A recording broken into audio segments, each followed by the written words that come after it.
Welcome to the Terrible Podcast with your hosts from SteelersDepot.com, where you can find all your latest and greatest Steelers news. It's Dave Bryan and Alex Kozora, always lit, talking Steelers. And now, here's Dave and Alex.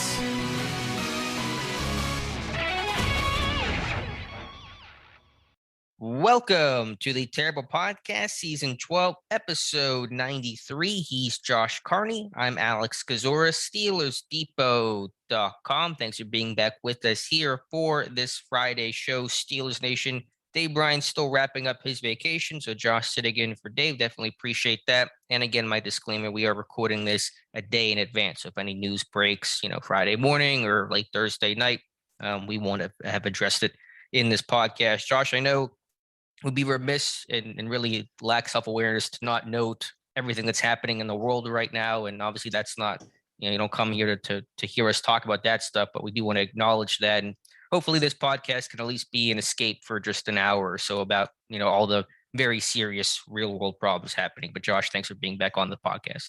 Yeah, absolutely. Appreciate you having me back on. And yeah, hopefully we can help people in a sense, turn their brain off for an hour or so and focus on Steeler football rather than things that are happening elsewhere that are out of our control. And Kevin Colbert keeping us busy here, speaking with the media on Monday. So I know it's been a little bit since that interview, about a half-hour session with local media occurred, but Kevin Colbert with a lot to say. And so that'll kind of be the main topic that we'll talk about today. Obviously, everything seems to revolve around the quarterback position and where the team stands from that aspect and its approach that they're going to take here this offseason. And Kevin Colbert, obviously not tipping his hand too tremendously much, but did at least project some level of confidence in Mason Rudolph. He said, quote, we know we're going to add to the position. I can't tell you how at this point. We will go to camp with 4. If we had to start today with Mason as our starter, let's go. We'll try to build the best team around him. Should note that Mason Rudolph is literally the only quarterback under contract right now. Dwayne Haskins, Colbert said, they do expect to tender him, which has been something we've figured for months now, but Kevin Colbert all but assuring that. So they have 2 quarterbacks, assuming Haskins and Rudolph on the roster right now. They'll add 2 more. How they'll do it, Colbert did not say, may not know, but that's where things stand right now, Josh. Yeah, nothing surprising that Colbert said about Mason Rudolph. I know that everyone seemed to be up in arms when he mentioned that if the season were to start today, Mason Rudolph would be the starter in week 1. But again, as you mentioned, he's legitimately the only quarterback on the roster as of today, aside from Haskins and a potential tender. But yeah, nothing too surprising. I mean, they were always going to add to the position no matter what. That's just what they'd have to do considering the depth chart. But yeah, most of Colbert's interview revolved around the quarterback position, and unsurprisingly so. Yeah. And so again, what that path will be to add somebody is really anyone's guess. I mean, you have 2 open slots, so it's even possible and reasonable that you would, get a veteran quarterback in free agency, whoever your favorite name is, and then a draft pick as well. And those could potentially be your 4. And in that scenario, potentially, Dwayne Haskins could be the odd man out or whatever happens in camp. Injuries, as Dave likes to say, these things often take care of themselves. So don't really have any more answers on that. Free agency, not too far away though. So maybe in 3 weeks, we might start getting some of those answers. Yeah. Do you think that the backlash for Mason Rudolph is getting out of hand at this point? I mean, it just seems like whenever his name is evoked, people just lose their collective minds, it seems like. Yeah, I think there's always been a pretty negative view towards Rudolph, and that came from his first time playing in 19, his second year in the league. Ben goes down, and it was a really tough season for him and for the offense in general. And it's hard to hold that against Rudolph too much because of the difficult circumstances he was thrust into, and just been around so many weird incidents with, the Myles Garrett stuff and all those things. Not that it's his fault, but it's just weird moments, not positive moments for him or for the team overall. I think there's probably been a bit of an overcorrection against them, but certainly you recognize that if Rudolph's going to be your quarterback in 2022, your team's not going to have an extremely successful season. They might be a wild card type of team, but Rudolph is what he is. He's an incompetent backup, a spot starter, and nothing more than that. And if you see that guy become your, week 1 starter and presumably potentially season-long starter, no one's going to feel too good about that, myself included. Now, I'm not going to be as harsh with the criticism of it, as some people will, but I understand the negative reaction. Yeah, I think it's just important to remember, like, Mason Rudolph is not viewed as the next franchise guy. I don't think anyone in the Steelers organization, regardless of what Kevin Colbert has said in the past or continues to say, I don't think anyone views Mason Rudolph as the next, heir apparent to Ben Roethlisberger. I think he is what he is at this point, which is a solid backup, a decent spot starter, a guy that can give you decent snaps in case of injury. And quite honestly, he may be the best option right now heading into week one because of that familiarity with the system and being around Pittsburgh a long time and kind of knowing the playmakers and having that starting experience. And I think it's just important to have that understanding of who he is rather than reading into what Colbert may or may not have said and trying to see that the Steelers are saying, hey, he's the number one guy. He's the next franchise quarterback. That's not what they're saying. But they do believe in him to a certain extent. They extended him for a reason. And they're going to give him every opportunity to win the starting job in 2022. Right. And Colbert certainly did defend Rudolph to a degree, saying, quote, like I said, Mason is 5-4-1 as a starter. One of those games this year, he found out he was going to be the starter Saturday night, and he tried to give us what he could. We almost won that game. We didn't, of course, referring to the Lions tie. Colbert went on to say, quote, so I'm comfortable that Mason has won more games than he's lost as a starter. Where that can go, we'll see. To be an NFL starter, you can win with. You've got to prove it over 16 games, and I'm anxious to see that if that's the case, end quote. And so certainly I think they're more optimistic about Rudolph than most fans are. But on the other hand, again, Rudolph is their only guy right now, and Tomlin and Rooney have talked about the need to add mobility at that position, and Rudolph certainly not that fleet of foot. So to me, I don't think they're in a position where they want to hand Rudolph the job. So I'm still expecting them to bring in a veteran guy. At the very least, you're going to add competition. You're going to add injury insurance. You're going to add a different style of quarterback, someone with more mobility. You can kind of compare and contrast those two guys. So again, it's really hard to find out and determine where this thing is going to go, what road they're going to go down, or multiple roads they could go down. But I think they are going to add a veteran arm to some degree this offseason. Yeah, I'm with you, whether that's bringing Joshua Dobbs back. I mean, I don't want to rule that out, but whether it's Dobbs or going out into the free agent market and adding guys that we've talked about in the past, like a Tyrod Taylor, a Jacoby Brissett, Marcus Mariota, trading for one of those fringe bridge quarterbacks like a Jimmy Garoppolo or Carson Wentz. Like, there are options out there. They're certainly not going to hand Mason Rudolph the job, like you mentioned, but they're also not ruling out him being the week one starter. And if he wins the job in training camp, I think you have to give credit to him. But yeah, the Steelers are not going to go into the season punting on quarterback. I think that much is very clear from what we've seen throughout the offseason to this point. Yeah, and I think if they were to hypothetically trade for a Garoppolo or a Wentz or someone like that, then that guy's basically going to be locked in as your starter. Yeah, it'd be hard to then make him the backup, really almost impossible at the salary. Now, if it's a Taylor, if it's a Mariota, then you're going to have more of an open competition, I think. Right. So it depends on that avenue as well. But again, all this is to say we really don't know what's happening. All options are still open. And so it's not like Colbert's really telling us much new information there. It was just kind of repeating what he said and what we've already known. Yeah, and I think we could have assumed back when Rudolph signed that extension, I think that was like hours before the draft last year, that he was probably going to be in the mix for the job in 2022 if Ben Roethlisberger retired. And that's where we are today. So nothing has really changed. Yeah, they did that extension, because I'm sure they had a pretty core belief that Ben was going to, his last year was going to be 2021. They wanted somebody under contract and not to go into free agency potentially not having any quarterback under contract, which, would have been the case, if Rudolph had not signed that 1 year extension. Of course, you could still tender Haskins, but it's really hard to think that Haskins is going to contribute to this team in a meaningful way, given that they're going to add, I think some meaningful help at quarterback, either through the draft or free agency or both. Yeah. And like you've mentioned before, they always carry 4 quarterbacks into training camp. And right now they have 1 on the roster for sure, 2 hypothetically with a Haskins tender. So that leaves 2 spots. So they've got some wiggle room here to be aggressive where they want to be, pick up a bargain if they may, and really kind of shake up the dynamic of that quarterback room.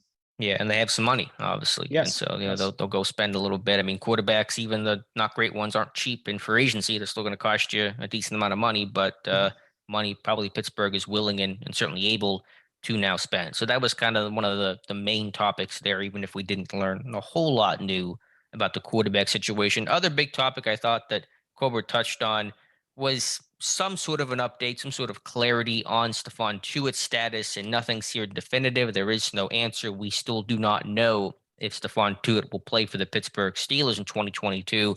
But Kevin Colbert was asked and did comment on the situation. I'll read the quote in full here, saying, quote, Stephon had a tough season last year. He was battling through a knee injury last year that he worked his way through and ended up putting him on reserved injured. He had a personal situation that he had to deal with, and we've been in contact with Stephon, and we're very open to continue to help him, and we will continue to evaluate that position and his availability to us. We just hope for the best for him as he tries to come back and be a part of the Pittsburgh Steelers, end quote. So again, can't take anything concrete from that.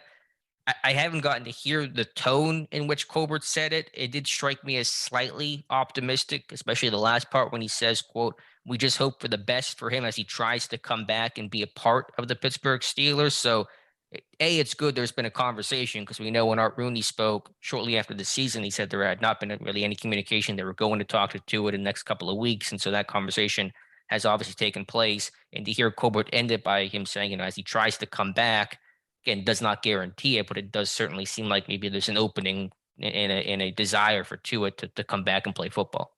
Yeah, that's the best news we've heard on Stephon Tuitt since, late last summer heading into training camp. Obviously, he lost his brother last year in that tragic accident, hit and run in Georgia. But yeah, it's just fantastic to hear that, you mentioned we haven't heard the tone. Colbert has said it, but that last sentence in his full quote, it does sound like Tuitt is trying to work his way back to being part of the Steelers. And if you can add that guy fully healthy back to your defense, I think it's only going to give a significant boost.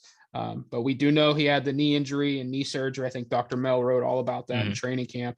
And then he was with the Steelers early on in the year, ultimately ended up leaving the team late in the season, which I think is something you heard as well. But it's just fantastic to hear that Tuitt and the Steelers have had that conversation and they're working together to try and get Tuitt back into the fold. Yeah, and again, we'll see. We haven't heard from Tuitt, and I don't know if we will or when we will or anything like that. And Colbert did mention they're still looking and evaluating, the availability of other guys and stuff like that. And so they're, it wasn't like 100% Tuitt's coming back. He's confirmed that to us or anything like that. So we'll see. But that's, if he comes back, that goes into our discussion we had on last show, Josh, about my optimism, at least for the Steelers defense in 2022, that if you get Tuitt, you get Alu, you get the scoop healthy overall, you add some pieces. Really, this defense should be in a much, much better place, something much closer to 2020 and 2019, as opposed to the struggles of 2021 defense went through. Yeah, and I think your optimism has to increase if Tuitt is added back into the fold. People that may have been on the fence or may have been pushing back, I think if you add Tuitt to that conversation, their tone may change. Granted, the flip side of that, the argument could be, well, Stephon Tuitt hasn't played football in a full calendar year. He's another year older.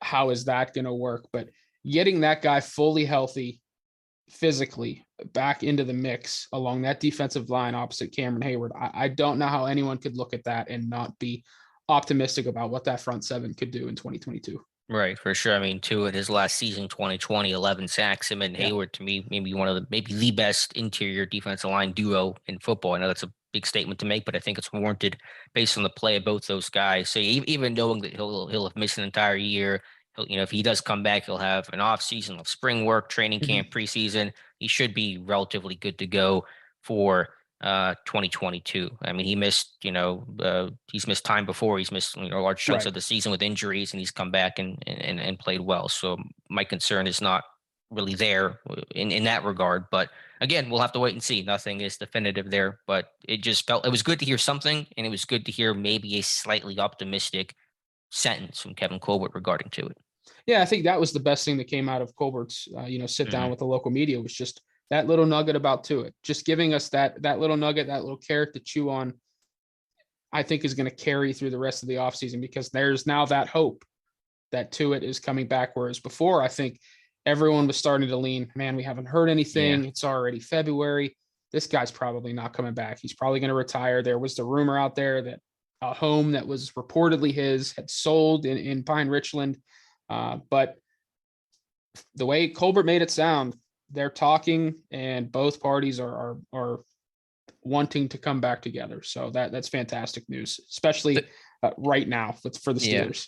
The question is though, when will he know? When will the team know for sure? Free agency's coming up, the draft's coming up. Do you put a hard deadline on that guy and say we need to know? Right. You obviously want to be respectful of a situation. So when will the team know? And by proxy, when would we know if they know an answer? Those are things I guess we don't know right now. So, we're just waiting on that, because if you're still kind of in the lurch and Tuitt's not sure, that is going to, potentially muddy up your plans. Do you proceed with Tuitt in mind? Do you proceed with him not in mind? That'll be one of the many questions this team will have to address. Yeah, hopefully, with the way the Steelers have handled this situation, hopefully Tuitt gives the Steelers, a bit of a heads up here before free agency, one way or another, so that they can, make those plans, put those plans into place. But man, if he does come back, that plugs up one significant hole, in my opinion, that they don't have to really look at in free agency or the draft. They could just fully focus on linebacker and cornerback help defensively, because you're basically plugging an all-pro caliber guy right back into the lineup. Sure. If Tuitt comes back, and let's assume you re-sign Montrevious Adams, you don't touch your D-line at all. Like, you're good. You have Hayward, you have Alualu, you have Tuitt, you have Wormley, Loudermilk, and Adams. Those are your six. Yep. Right. I mean, then whatever you get from Carlos Davis, Mondo's still going to be, potential practice squad candidate. You're good. You're not adding a single person, in my opinion. Yeah, you may take a flyer on a UDFA, but sure, yeah. But I'm like, no free agency, no draft pick. Of course, you don't have to touch the defensive line, which that's got to be comforting, especially coming off the year that you just saw from that defensive line. Right. So we'll wait and see on that. Kevin Colbert also updating about the GM search right now. Again, interviewed 10 total candidates so far, 2 internal, Omar Khan and Brandon Hunt, and 8 external. Colbert said one reason why they've done so many interviews, even though they're not hiring a GM until after the draft. So Kevin Colbert did confirm that hire will not come until, we presume, May, but certainly after the draft, because there's a deadline March 1st. That by March 1st, teams can basically block interview requests, even for GM positions. Anyone under contract, their team can block it. Prior to March 1st, the teams are not allowed to block it. So that's why it's happening right now. So that deadline coming up here in a couple of days. Colbert saying they've done the first round of interviews. It's been Colbert and Art Rooney involved in those. Mike Tomlin is not sat in those interviews yet. Once they do the second round of interviews post-draft, that's when Mike Tomlin will sit in on some of those meetings. And so Kevin Colbert just giving a lay of the land right now, again, confirming GM hire will not occur until post-draft, which is kind of what you and I talked about, and believe that was the direction they were going to go, not make an official hire until after late April's draft. And so, again, obviously, no concrete information is kind of the theme of the show, but just in terms of the process, Kevin Colbert, I thought, was very transparent about laying out the process. Yeah, absolutely. It was a good little, note from him that after March 1st, teams can block whatever interview request they have. So that explains why the Steelers are getting as many preliminary interviews done now before that March 1st deadline. But I mean, they're still doing their due diligence, trying to learn as much as they can about everyone that comes into the building. But it lined up, Alex, with what we talked about in the last show. We thought a hire would come after the draft. Colbert pretty much said as much. And I think that still leads us to believe that it's going to be one of Brandon Hunt or Omar Khan, or both, in an elevated role. So I do appreciate Colbert being very transparent there and kind of talking about the process and giving us a look inside how things are going down there. And one thing Colbert said in particular, and I've already been leaning Brandon Hunt, assuming it is internal, and it may not be, but if it is internal, Hunt versus Khan, I've been leaning Hunt for a while now. And something Colbert said as part of my terrible take on Friday for Steelers Depot really furthered that even more, talking about he was asked about the qualities that you look for in the next GM. I'll read the quote here. I think Art will more or less tell me what he thinks would be a good fit, and then I tried to fit him with that criteria, or fit the people that I recommend have that type of criteria. And it's always been a football type of role. Obviously, from an evaluation standpoint, I think that's what he's comfortable with. I know that's what Coach Tomlin is comfortable with. So as we go through this, certain people may have more strengths in one area than another. They have to be able to display that they can do and fit that football role that I think Art envisions. And so that key phrase there, that football role, that football type of role, that's in Brandon Hunt on the pro scouting coordinator side of things. Omar Khan, obviously known as the cap guy. Not that I'm sure he's completely a dummy about football type stuff, but he's not from that scouting background. Right. At least has not done so in a long time. Now, he did do, I think, some coaching, some scouting type stuff with the Saints prior to Pittsburgh. He really wasn't much of a cap guy before Pittsburgh hired him, but he's certainly been in that cap administration type role for a long, long time since Pittsburgh hired him in, what was that? What year he get hired? 2000, 2001, whatever year it was. It's been a long time. A long time, yeah. Yeah, and so there's a ton of parallels between Hunt's kind of resume and career and even life arc to Kevin Colbert's. And I really think if it is going to be one guy, it's going to be Brandon Hunt. Yeah, that's where I'm at with you. I don't know how they could potentially do a split role. I know that obviously Green Bay has done it. Sure. I don't know how you hand out titles for that, I guess, or say they're equals. That's something we're getting into the weeds there. We don't need to talk about too much. But yeah, Colbert, very honest there, football type. I mean, Brandon Hunt checks all those boxes. Everyone else that they've interviewed at this point, aside from Khan, has been that football guy. So that's very clear. That's what they want. And I think that's the way it's got to go. I mean, the next guy has to be able to work with Mike Tomlin. And if Tomlin wants that football guy, and obviously Art Rooney wants that football guy, it's going to be a football guy. And as we sit here today, Alex, I definitely feel very strongly that it's Brandon Hunt in the end. Yeah, and like I said, even there, not that it means the say all end all, because it's about who's the best man for the job, but the last three Pittsburgh Steelers GMs, or what do they call it? President Director of football operations. Yeah, they didn't have the GM title. Colbert didn't get it till 2011, but essentially the de facto GM or the literal GM of the team. They've all been Pittsburgh natives. Tom Donahoe went to Mount Lebanon, Pittsburgh native. Kevin Colbert went to North Catholic, Pittsburgh native. Brandon Hunt was born in California, but grew up in Pittsburgh, went to Pine Richland High School, played football at IUP. They're all just Western PA kind of guys. And again, Hunt's background as was a scout, I think with both Pittsburgh and then with Houston. And then it's been in the pro scouting director personnel, side of things, since being hired back by Pittsburgh in, I think, 2011-ish, somewhere around there. And that's what Colbert did. Colbert was a Blesto scout. Then he became the pro scouting director for Detroit throughout the 90s, and then got hired by Pittsburgh in 2000. So the parallels between just growing up in Pittsburgh, being from the area, having the pro scouting background, scouting director background, it's almost identical paths. Yeah, that's the cool thing about, covering the Steelers this long, being able to read those tea leaves and see those boxes that need to be checked. You can kind of tell what direction they're going to go in or who the prime candidate is. And that's a great point you brought up about Brandon Hunt. He's certainly the lead horse in this sense right now in this race because of that Pittsburgh background, that Western PA, just family environment. And he's followed a similar path as Colbert. And I'm sure Colbert has taken a strong liking to him in recent years, trying to mold him for this position. So yeah, the Rooneys certainly like a certain style, a certain type of GM, and Brandon Hunt is starting to check more and more boxes when it comes to this search. Colbert even name dropped Hunt at one point, just kind of giving an overview of what Pittsburgh was doing, talking about getting ready for free agency and stuff like that, and said, "quote Our pro department headed up by Brandon Hunt has done a great job of putting together evaluations," and just kind of went on to talk about the process about getting ready for the offseason. So even kind of a name drop there. So Omar Khan, I think, is extremely qualified, really smart.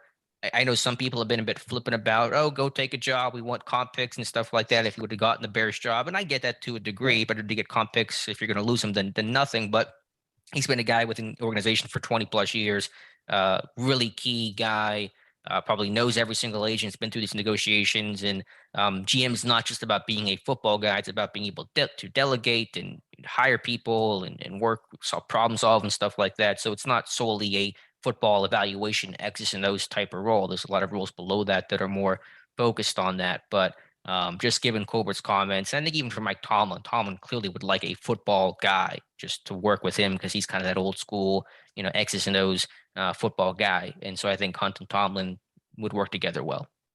Yeah, and I do want to say that I hope that if Hunt is the guy that's elevated, the Steelers do something with Omar Khan, elevate him into a higher role so that they can keep him around, because I do think he's very invaluable, as you touched on, just, salary cap standpoint, maybe understanding some more roles that Brandon Hunt might not be familiar with right now. Having that type of guy to lean on early on in your career, I think would do wonders for Brandon Hunt. And Omar Khan's just been a part of the Steelers for so long. It would be tough to see him leave. Yes, those comp picks would certainly be nice from a roster building perspective. But I think Khan does so much behind the scenes day to day. That's just not, the value is not understood, right. I think, in the fan base. So I would love to see the Steelers elevate Khan into a role where he can stay long-term and there's no real threat of losing him elsewhere. Yeah, I don't know what role that would be, because if he has a chance to go be a GM somewhere, right, then he's going to go take that job, or be some other type of role. And he probably won't love if he gets passed over to be the GM, because he's been passed over by so many other teams, so many other opportunities. He's, Seattle back in 2010, Houston last year, 2 years ago, got really close in those jobs and did not get it. So, and the other thing too with Khan, and Dave's right, like he's not irreplaceable. Really, very few people are irreplaceable, but right. There is no replacement in-house for Khan right now. I think he was going to be a man by the name of Samir Suleiman. He got poached by David Tepper and the Panthers. The guy they hired to replace Samir, his name's Cole Marco. He's pretty young. I don't know if he's going to be in that Khan role, maybe, but there is no obvious internal replacement for Khan. And so to lose a guy like that, hypothetically, if he ever left, that'd be a pretty big blow to the front office.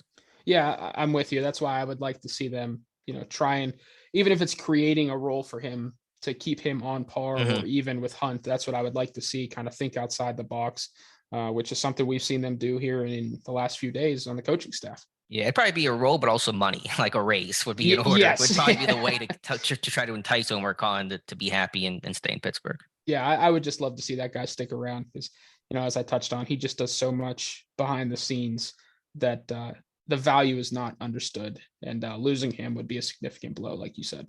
Yeah, let's go through what else Kevin Colbert had to say. Again, no GM until after the draft.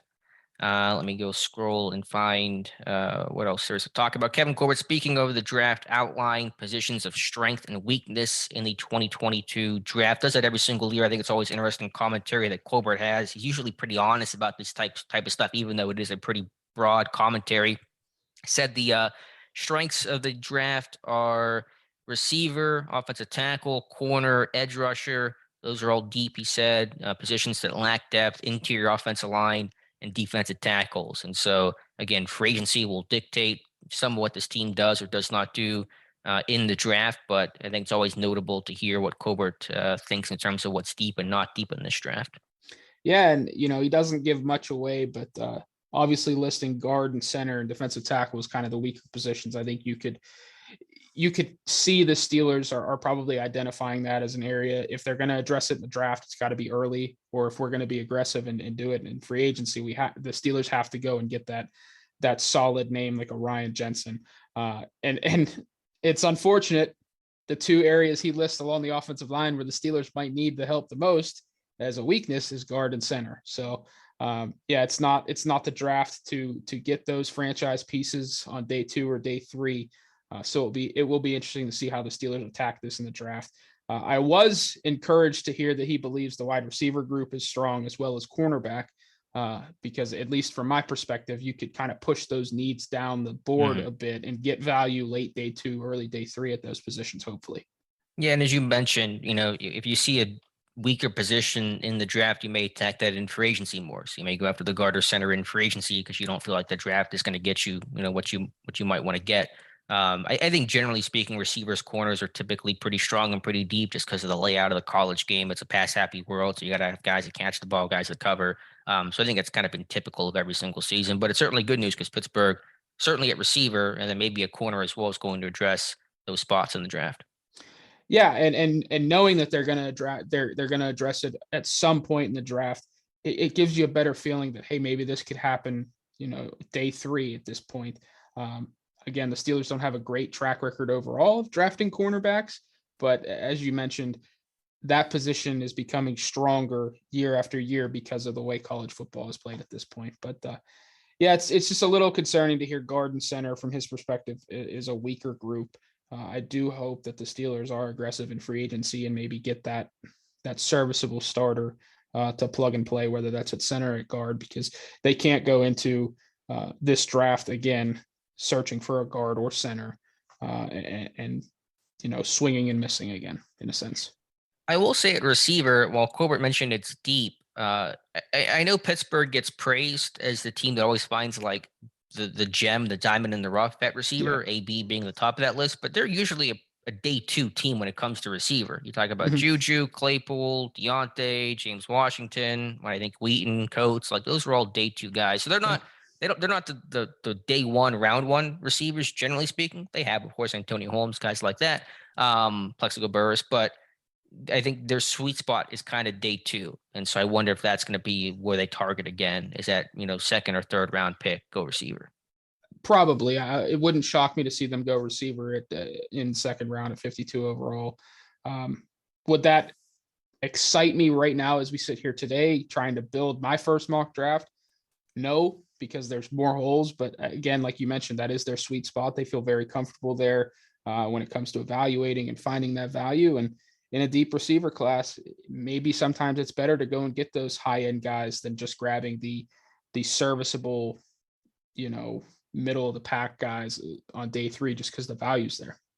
Right. And I think you can also get that good value in day two, because at day one, guys go off the top, and then you're still going to have a lot of good talent there in day two, which again, it seemed to be where Pittsburgh's addressed the position, at least in recent years. Colbert also did touch on the quarterback class and his overall thoughts on it, said, quote, the draft class of quarterbacks, there's good quality available, probably not as many there as there have been in recent years, but it is what it is. And we had a great look at the top quarterbacks at the Senior Bowl. So essentially saying the depth there is not that strong. It's not a great quarterback class overall, but as Colbert touched on, it was unique to get to watch essentially almost all the draftable quarterbacks in this class at the Senior Bowl. Everybody but Matt Corral was there. And so Howell was there, Pickett was there, Willis was there, Ritter was there, Carson Strong was there. And so that's pretty unique. Usually you have underclassmen, so they're not eligible, or somebody just decides not to go because they're going to be the top pick and they don't need to work out at the Senior Bowl and risk injury and stuff like that, or they had a long college football season. They don't want to, their body's not ready. None of that was really the case this year. And so it was pretty unique for the Steelers to watch, again, almost all those quarterbacks at Mobile. Do you read anything into Colbert mentioning the lack of depth at the position in the draft? Because from my perspective, it sounds like if the Steelers don't go and get that guy on day one, then they're probably not going to address it the rest of the draft because it's so top heavy. I mean, they could essentially, if a Carson Strong falls to them at 52 or Desmond Ritter or whomever, they could address it on day two. But it sounds like the way he's laying it out, if the Steelers want that guy, it's a very top heavy class. The depth just isn't there. Yeah, I think it's just a factual statement. I don't think many people would call this a deep quarterback class. So I think, it's either going to be round one, maybe round two, somewhere where to fall or pass. I know they've done in the past of the mid-round quarterbacks, the Landry Jones, Rudolph, a third-round pick, Dennis Dixon, Omar Jacobs, guys like that. There's a name.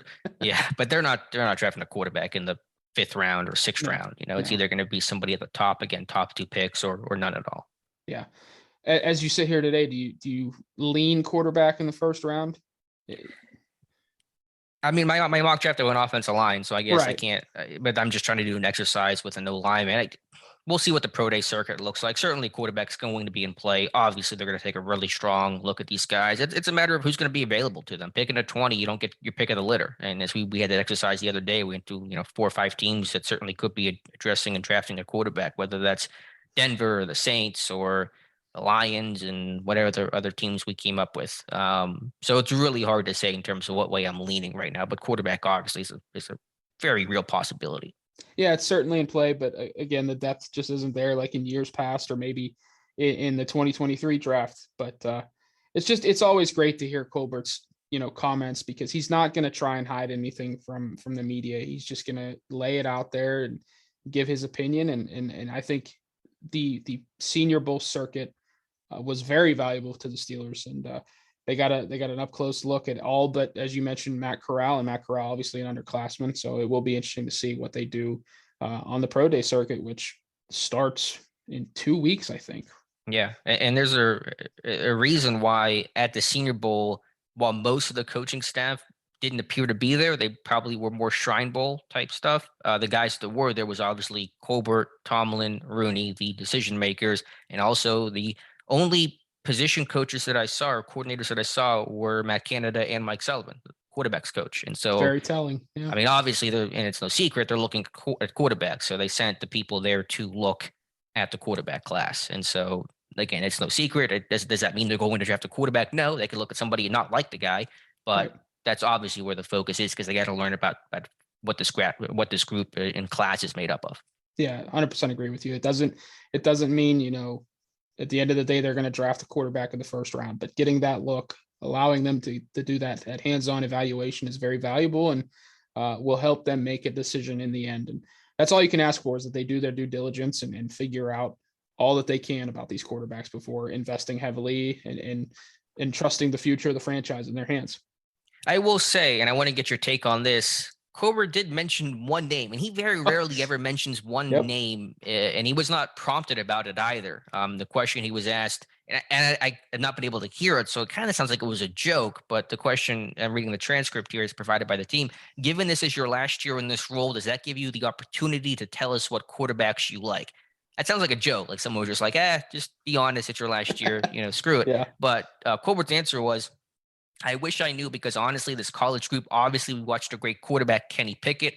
I don't like to talk about individual players, but I think it's such a unique situation that the season that he had for Pitt, and you have to acknowledge that. And congratulations to Kenny. Congrats to Pitt. So yeah, rarely talks about a name. And I know obviously they share the facility with Pitt, and so you watch him and that kind of stuff. If you talked about Malik Willis and your antennas really go up, but still mention Kenny Pickett, went on to downplay the hand size concerns with him. It feels like Colbert might really like Kenny Pickett. That's kind of what I took away from it. And I know I listened to your terrible take on Monday, I believe it was, about that very comment. That's kind of where I'm at. Like he never name drops a prospect this early in the process. And out of the blue, he mentions Kenny Pickett. Of course, Kenny Pickett's in the backyard. They share a facility together. Right. I'm sure Colbert has seen Pickett as many times as he could possibly want over the last 4 or 5 years at the University of Pittsburgh. But yeah, I think you certainly can read into it. I don't know how deep, but he just doesn't name drop guys like that. And to mention Kenny Pickett out of the blue and praise him the way he did, it sure sounds like Colbert's starting to have an affinity for Pickett. Yeah, which I'm sure will make so many Pitt fans happy because all you hear about is can't pass on a Pitt quarterback again. They did it in 1983, and look what Dan Marino ended up being, which is a very lazy take, but I'm sure Pitt fans were excited to hear Colbert mention Kenny Pickett by name on Monday.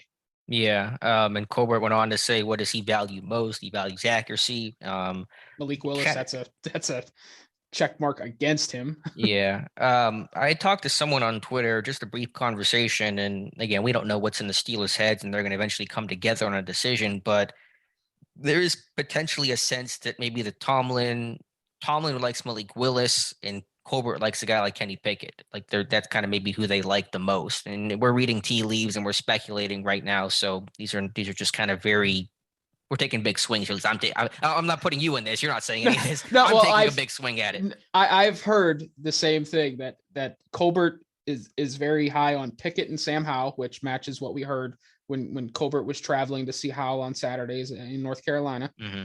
Tomlin likes Willis because of that mobility and just that wow factor overall. And I've heard Brandon Hunt loves Desmond Ridder. So it's like all three are kind of have different ideas right now, have different, number one quarterbacks in a sense. It's making for a very interesting process. Yeah. And so what do we make of that? I don't know. And obviously, again, they'll come together on a decision, but it's just kind of a feeling I'm getting. I'm not being told that. I'm just kind of reading the tea leaves based on what Colbert's saying and what some of the other external reports are. But that's just kind of where I'm at right now, I guess. Yeah, I'm with you. You have to read the tea leaves with this team. I mean, you're not going to be able to do it much longer because Colbert's obviously stepping away. So they have a history of doing things a certain way, and you can kind of read into what they've done in the past to determine where they're going to go. And that's all we're doing. And to have Colbert drop Pickett's name the way he did, you kind of have to look into that. Yeah, you do. And so we'll certainly keep talking and speculating about it as the Steelers go through this process. I should mention, by the way, in the whole GM transition, Kevin Colbert still leaving the door open for him remaining in some sort of advisory role once he does step down as GM. So I assume that's similar to what Ozzie Newsome has done in Baltimore. So it is certainly possible Colbert stays on in some regard. I think Jerry Dulac reported that that's the belief of where it will go post draft. And so I think Kevin Colbert still will be part of this franchise even after he steps down as GM of the Pittsburgh Steelers, but he is confirmed that he will no longer be the GM following April's draft. I do wonder what the Steelers could do with Colbert in terms of an advisory role. I just looked up Newsome's official title now. He's the executive vice president of player personnel for the Ravens. How that would work in a front office where Brandon Hunt, Omar Khan, or insert external name here steps into the GM role, how that could work remains to be seen. But I do wonder if the Steelers could create a role like that, like Newsome has in Baltimore for Colbert, to just kind of keep him around in an advisory role. Sure, I'm sure they'll come up with a title, what that role will be and how it'll function. A little harder to say. Probably just a soundboard for any new situation, because none of the guys Pittsburgh's interviewed has ever been a GM before, correct? I don't think even the external guys, I don't believe any of them have ever been a GM. No, I think before. The highest was assistant GM, and I think that's Ed Dodds in Indianapolis. And Dan Morgan's assistant GM too, correct, carrying that title. Correct. But no one's been like the guy. So those situations will be new, even if they've been around them. Even Brandon Hunt's been around the situation, but never been the guy. And so, I'm not mad at that. I think it's good to have a soundboard, and obviously when there's a line that needs to be walked, but I think Colbert will walk it well and not be too hands-on. He's not egotistical or arrogant or anything like that, where he's going to still try to run the team in that advisory type role. So it makes sense. Yeah, I'm with you there. I'm not worried about Colbert, still trying to be the GM or, calling the shots if he's in that advisory role. I just wonder what that could look like as he steps away to spend more time with his family. So I hope he stays in the organization. I mean, he's been around for 22 years. I'd hate to see him just all of a sudden up and walk away. Hopefully he's in that elevated advisory role like an Ozzie Newsome, and it's worked out in Baltimore quite well. It has, yeah. They've run a tight ship over there with DeCosta replacing Newsome and still having success. Colbert also mentioned the free agency money this team's expected to have come the start of the new league year and how that may impact their plans. Just flat out admitting, quote, I can't even remember when we had any excess room. So yeah, usually they're right up against the cap. They have quite a bit of flexibility this year, but said that's not necessarily going to make them extremely aggressive. They're still going to obviously be smart about things. All typical standard, GM speak, but you would expect this team to be more aggressive. Now that's relative to Pittsburgh when they're typically not aggressive. So I'm not expecting them to throw out $100 million contracts, but I think they will certainly be able to and will make more moves this new league year. I do expect a signing similar to that Mike Mitchell $5 million. Yeah, I think it'll be more. I think they'll have a bigger contract. It will certainly be more, especially with the kind of the inflation across the league and all that. But something like that, I think Mitchell was the second day of free agency, or was that? Sounds right. Yeah, it was early.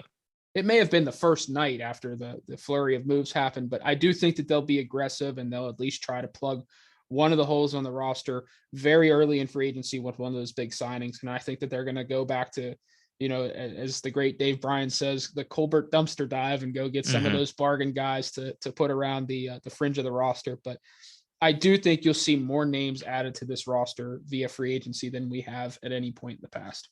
Yeah, the question is just who and how much and all those things that are harder for us to answer right now. So anything else from Kevin Colbert? I'm just trying to go through things again because it was a pretty lengthy press conference, which was great to see, but I'm just trying to see if I missed anything. Did talk about the Brian Flores hire, and Colbert didn't comment on that too much. So basically, Coach Tomlin just came to him with the idea and just had a brief conversation, and that they just wanted to get a smart defensive mind and really didn't comment at all on any sort of the litigation or lawsuit or other things happening regarding Brian Flores. Yeah, I know that one reporter, we don't know who, we haven't heard the audio, but asked Colbert if the hiring of Flores said something about, the Steelers and the way they do stuff. And Colbert just said, quote, I think it says that we hired a very good quality defensive coach that can maybe help us win games. And really beyond that, there's nothing else to say.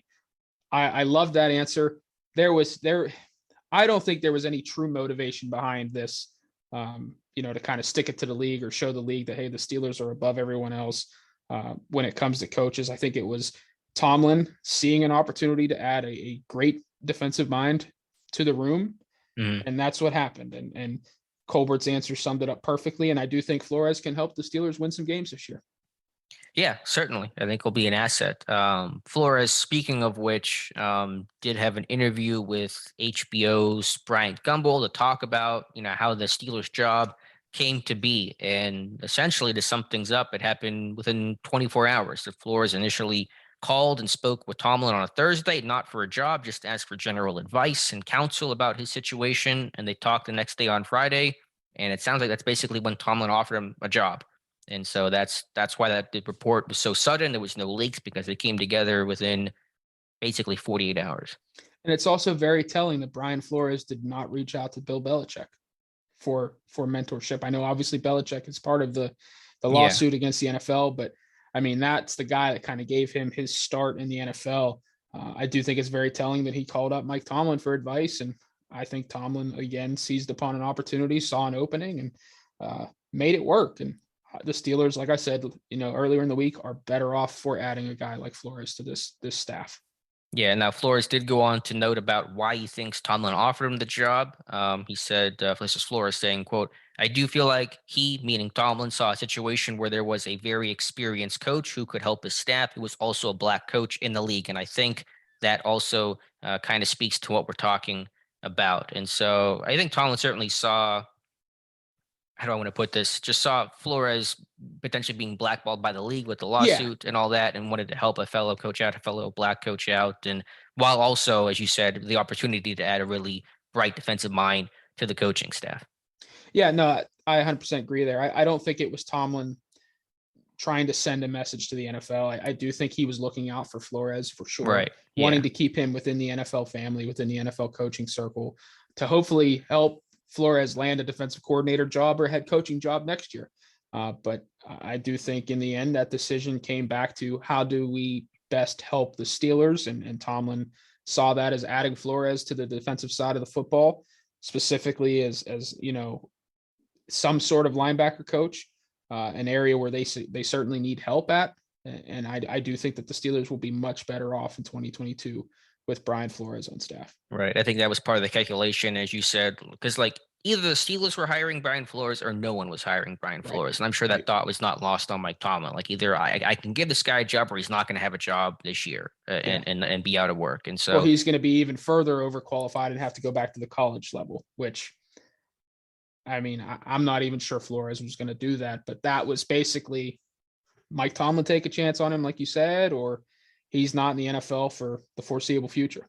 Right. So I think that was part of what Flores had spoken about. I know there is some stuff that Flores has talked about, how he declined to sign an NDA from Miami. And I haven't followed some of that side of things too closely. But obviously, Flores still talking about what happened in Miami, and that lawsuit is ongoing despite the Steelers hire. Yeah, I do think the lawsuit's going to drag out. Hopefully, once the season gets here, at least training camp, Flores isn't in the media as much talking about the lawsuit. Hopefully he's focused just on Steelers football. But yeah, a lot of the stuff coming out with this lawsuit about the Dolphins and the NDA and Stephen Ross, the Dolphins owner, none of it looks very good for the NFL or the Dolphins. And you just kind of feel bad for Brian Flores and the way it sounds like he's been treated. Like I talked for the podcast on Monday, that guy led the Dolphins to 2 winning seasons, back to back. First time that's happened in Miami in 20 years. The Dolphins were, I think, 1-7 at one point last year, won 8 straight games to finish with a winning record, and he gets fired. Right. He's certainly overqualified to be a senior defensive assistant linebackers coach in Pittsburgh, but I'm happy to see him in the black and gold, even if it's just for a year. Yeah, absolutely. And it's probably going to be a short-term stay in Pittsburgh, but I think Flores certainly happy for the opportunity in Pittsburgh, certainly going to benefit from it as well. Josh, just some more housekeeping type of things here. And that was kind of the major news, obviously, what Flores had said, and obviously Kevin Colbert's meeting with the media. Ike Hilliard, former Steelers wide receivers coach, has now been named the receivers coach at Auburn.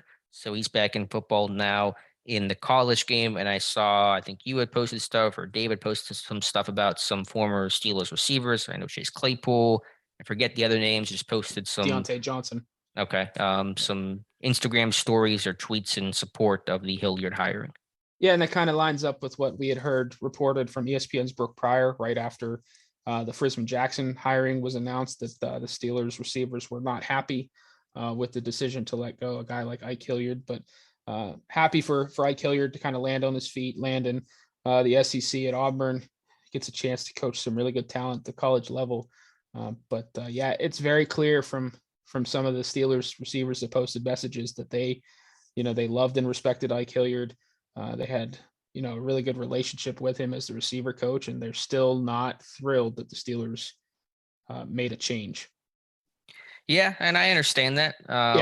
It's their coach. I mean, it's understandable, but they're going to have to be professionals at some point. Yeah, they'll get over it. I mean, life goes on. Coaches come and go, and that's just part of how the NFL works sometimes. So I don't think it's anything that's going to be detrimental to this team or have any sort of long-lasting effects. Happened with James Jackson. People were upset that when James Jackson left and Faulkner was brought in, but life goes on. Yep. Yeah. Last thing I want to note here, McCloud speaking with NFL Now on Tuesday and says he wants to re-sign with the Pittsburgh Steelers. McCloud set it for agency next month, said, quote, "I know it's a business, but I don't want to play for anybody else but Coach Tomlin." Do you think McCloud re-signs with the Pittsburgh Steelers, Josh? I do, and I think it will be rather affordable. I know obviously he had I use this term loosely, a breakout year in 2021. He certainly had more production, but I don't know if it was high-end production overall. But I do think he returns to Pittsburgh. I'm not in the camp in believing that he's going to have a significant market in free agency, but I do think that he does enjoy playing for Coach Tomlin and will be back in 2022 as kind of that depth receiver and obviously the kick and punt returner in Pittsburgh. Yeah, that's my sense as well.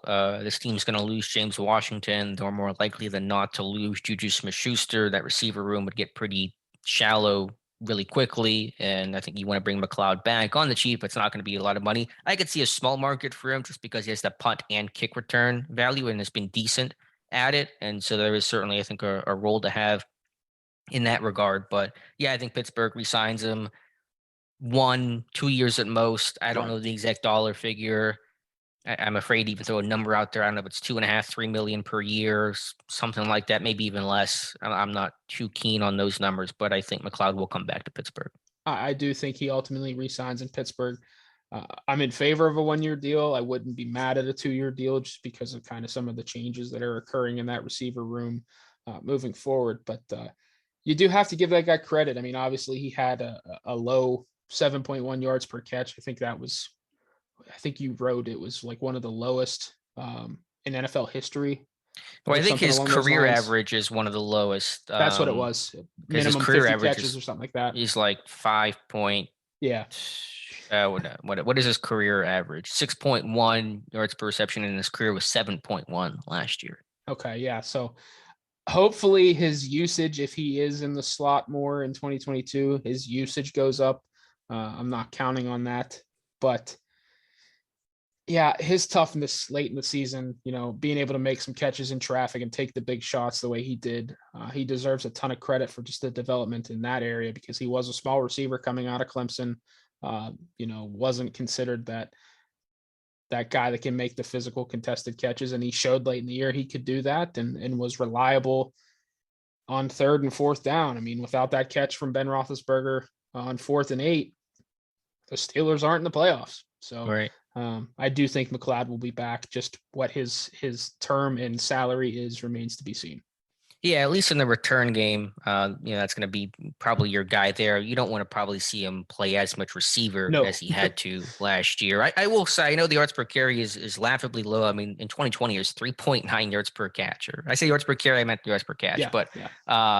I mean, he can run downfield. I mean, as you said, he's made some of those plays. That Ravens game is a great example of him running some more vertical routes, even if they're just kind of 10-yard or 20-yard digs and in cuts. But Pittsburgh in their RPO game, their screen game, quick game, I think is the reason why those numbers, those per reception numbers are so low. So I think there needs to be a more vertical component from the slot receivers in general in this offense. Juju's numbers nosedive the last 2 years.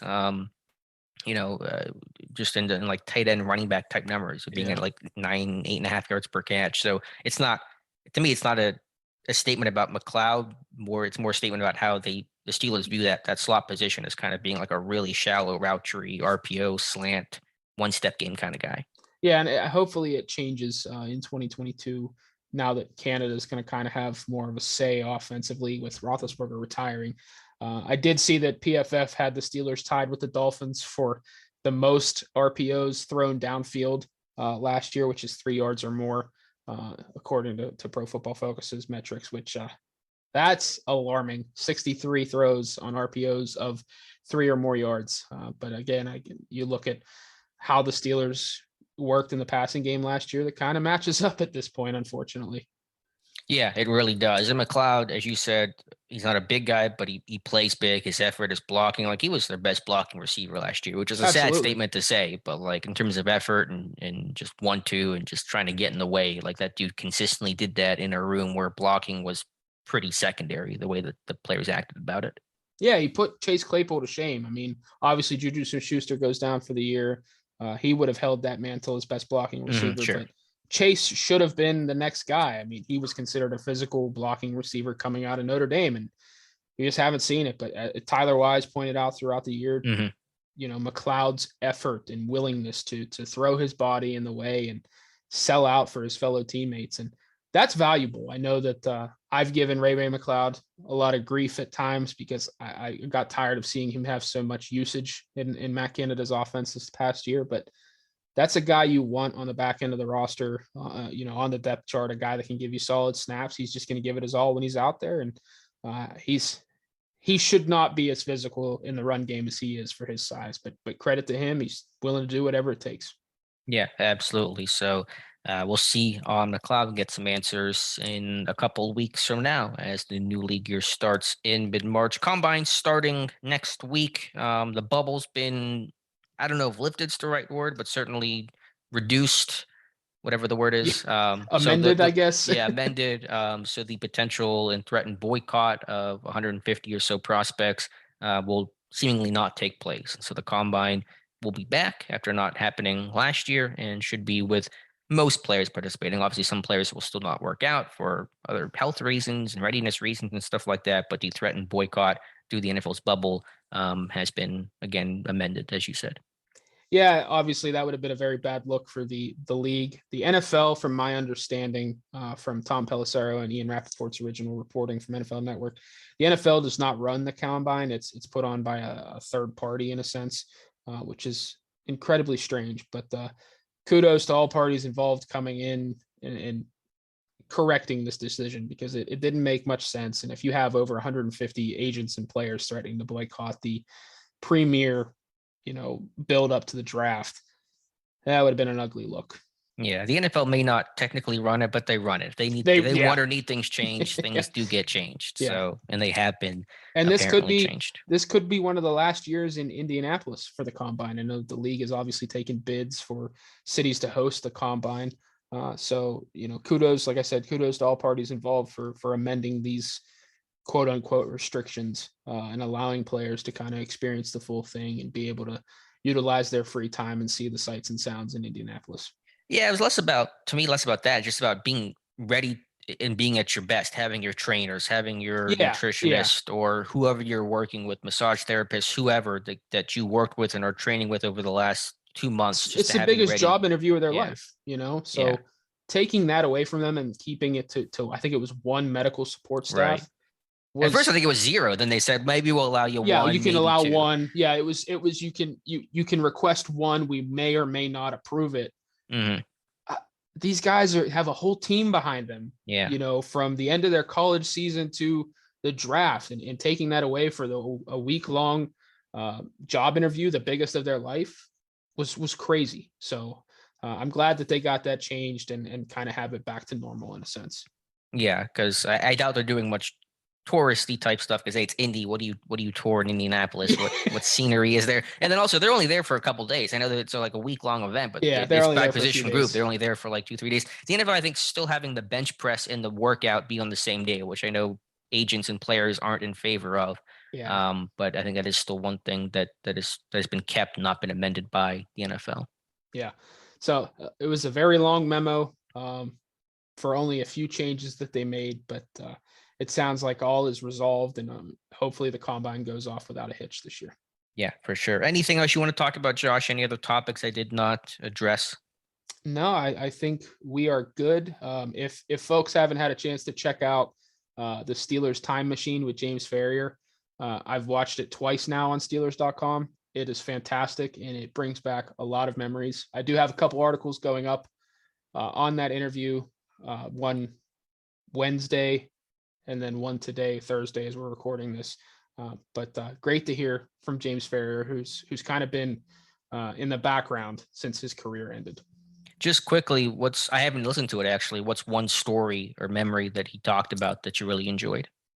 I'll tell you what, everything I had read leading up to Super Bowl 40, the players had planned to, obviously wear Dick LeBeau's jersey, getting off the plane to get into Detroit, or getting off the bus, excuse me. Joey Porter put that all together, and it was very quick. And then Jerome Bettis' iconic run out, prior to opening kickoff, he goes out on his own into Ford Field, his hometown of Detroit. Everyone said that was pre-planned, but Ferrier said, nope. Joey Porter grabbed everyone in the tunnel and said, we're going to let the bus go first. It was literally spur of the moment. Wow. And Ferrier just praised Porter, said he was the ultimate teammate, ultimate leader. Just really, really cool to hear from him. And Ferrier also talked about, I will be writing up later this weekend, the rivalry with the Ravens. Ferrier mentioned that he ran into Ray Lewis, of all people, recently. And those two talked for half an hour about just how great the rivalry was. And Ray Lewis said it was every Steeler game was so memorable to him. And that 2008 AFC Championship game still sticks out to him as one of the best environments he's ever played in. So fortunately, the Steelers won that game at Heinz Field. But it was fun to listen to Ferrier and go back and watch some of the highlights from that time. And I tell you what, that guy was so underrated and still remains underrated to this day.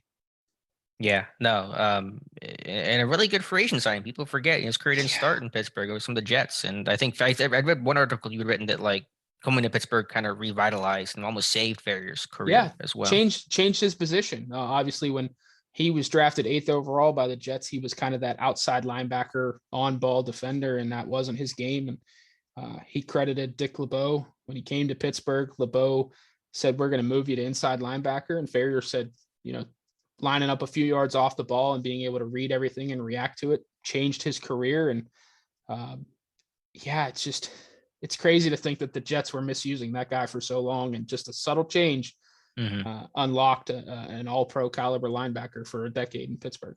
Yeah, so definitely check out those articles that Josh has written. I think Dave will be back for our next episode. I don't know exactly what day. I think maybe we'll target Monday, but I'm not 100% sure. I'll have to check with Dave. And so if not, though, then Josh will obviously continue to sit in. So appreciate your time, Josh. And even if Dave is back, we'll certainly have you on again for maybe combine stuff or draft stuff, certainly for draft stuff. And so you'll be back on the podcast soon.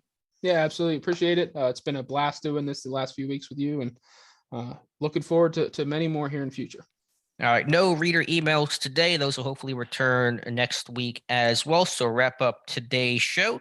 Be sure to follow Josh on Twitter by Josh Carney. Follow Dave on Twitter Steelers Depot. You can follow myself on Twitter @Alex_Kozora. You can email the podcast, theterriblepodcast@gmail.com. You can subscribe for an ad-free version of the site, $25 per year. I promise you guys, that is money well spent. It'll be, I think, a much better experience, a much quicker experience overall. So you can sign up for the ad-free version. And as always, thanks for tuning in to the Terrible Podcast with Josh and Alex.